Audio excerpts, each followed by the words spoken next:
Het jy al opgelet hoe maklik dit is om ander mense se foute raak te sien? Iemand sê iets verkeerd en ons sien dit onmiddellik. Iemand maak 'n swak besluit en skielik weet ons presies wat hulle eintlik moes gedoen het. Dit is amper asof ons so 'n ingeboude talent het om ander mense se tekortkominge raak te sien, maar natuurlik nie ons eie nie. Maar dan kom Jesus met hierdie uitdagende woorde van Lukas 6 vers 37. Hy sê, moenie oordeel nie en oor julle sal nie geoordeel word nie. Moenie veroordeel nie en julle sal nie veroordeel word nie. Spreek vry en julle sal vrygespreek word.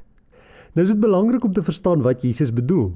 Hy sê nie dat ons nooit tussen reg en verkeerd moet onderskei nie, dat ons nie dit wat verkeerd is mag uitwys nie. Trouwens, op 'n ander plek leer Jesus sy volgelinge om wysheid en onderskeidingsvermoë te hê. Maar hier praat hy van iets anders. Hy praat van daardie houding wat vinnig veroordeel, daardie ingesteldheid wat altyd die ergste van ander wil aanvaar, daardie neiging om jouself op te hef deur iemand anders af te breek. En as ons eerlik is, doen ons dit baie maklik. Ons sien iemand se fout, maar vergeet ons eie. Ons wil genade vir onsself hê, maar geregtigheid vir al die ander. Ons verduidelik ons eie sondes, ons maak daarvoor verskoning, maar ons veroordeel 'n ander sin. En Jesus sê, wees versigtig, want die manier waarop jy ander behandel, sê baie oor wat in jou eie hart aangaan. Ek dink een van die redes hoekom ons so maklik ander oordeel, is omdat ons nie die volle storie ken nie. Ons sien iemand se reaksie, maar ons weet nie watter pyn het daartoe gelei nie. Ons sien die fout, maar nie die stryd nie. Ons sien die uitkoms, maar nie die geveg wat binne in daardie persoon woed nie. Maar God sien alles. Hy sien die totale prentjie. Ons sien net stukkies, soos 'n legkaartstukkie, maar God sien die volle prentjie. En dis hoekom nederigheid so belangrik is. Want die oomblik wanneer jy besef hoeveel genade jy benodig, dan begin jy meer genade aan ander gee. En dan sê Jesus nog iets besonders. Hy sê, spreek vry en julle sal vrygespreek word. Met ander woorde, wees mense wat vergewe. Wees mense wat genade bewys. Wees mense wat nie voortdurend rekord hou van ander se mislukkings en foute nie.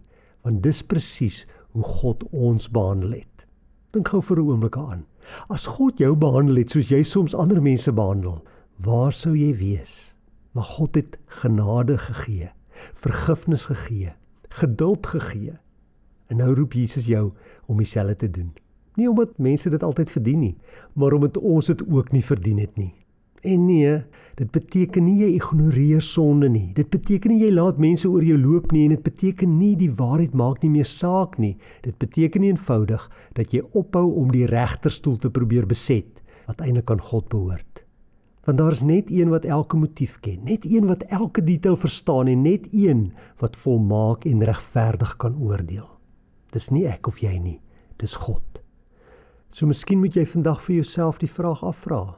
Wanneer jy na ander mense kyk, sien jy hoofsaaklik hulle foute, of onthou jy dat jy self ook genade ontvang het? Want mense wat die bewus is van God se genade word gewoonlik mense wat baie genade uitdeel. As hierdie video jou gehelp het, deel dit met iemand en onthou, Jesus roep ons nie om regters van mense te wees nie, maar draers van sy genade. Here, baie dankie dat U my genadig was. Help my om nie te oordeel nie, help my om nie te veroordeel nie, maar om geduldig te wees. Here, want ek sien nie die volle prentjie nie, ek sien maar gedeeltelik.